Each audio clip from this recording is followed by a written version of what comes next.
have our buy side liquidity, which would be anyone who's in a short, right? If you're in a short, your stop loss is a buy order. So these are some really good examples of how liquidity sweeps look. Let's say that you saw this and then price comes down, and somewhere around here, let's say price comes back up here and you get into a short. And you're thinking, okay, well, I think price is going to go from here all the way down here and fill this gap. And you notice what happened right here. Right? Price came up, it tagged the top. Look at that. This is a perfect example of a liquidity sweep. Now, a lot of the time, if we think that this is the high, right? Oh, I'm safe, as I saw before. If this is your high and you're coming down here and you think price is going to pull back up and then you're going to enter short right there, oh, there's no reason that price would ever go above here. My stop loss is going to be safe above here.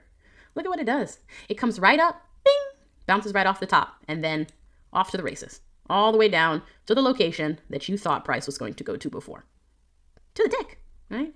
This is something that most of you have probably experienced, where price hits your stop loss and then immediately falls. As I mentioned before, wouldn't it have been nice to be short in the location where you put your stop loss? Can you imagine what that trade would have looked like if this was your location for your short, right? With maybe some kind of appropriate stop loss above here. And look at that. We've got this level right here that might have offered a nice place for a stop loss if we were going to enter right there. Can you imagine the risk to reward ratio of something that big as opposed to getting knocked out right before price gets to go to our order? Another example over here.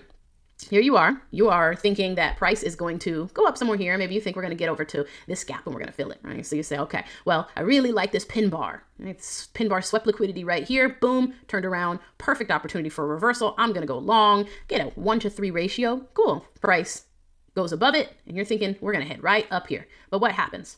Price bounces for a little while and then, look at that, tags your stop. Now remember, one of the things that we talked about when it comes to this sell side or buy side liquidity, right? Your long stop losses. People are putting their stop losses right below or right at this location. Right? But what is here?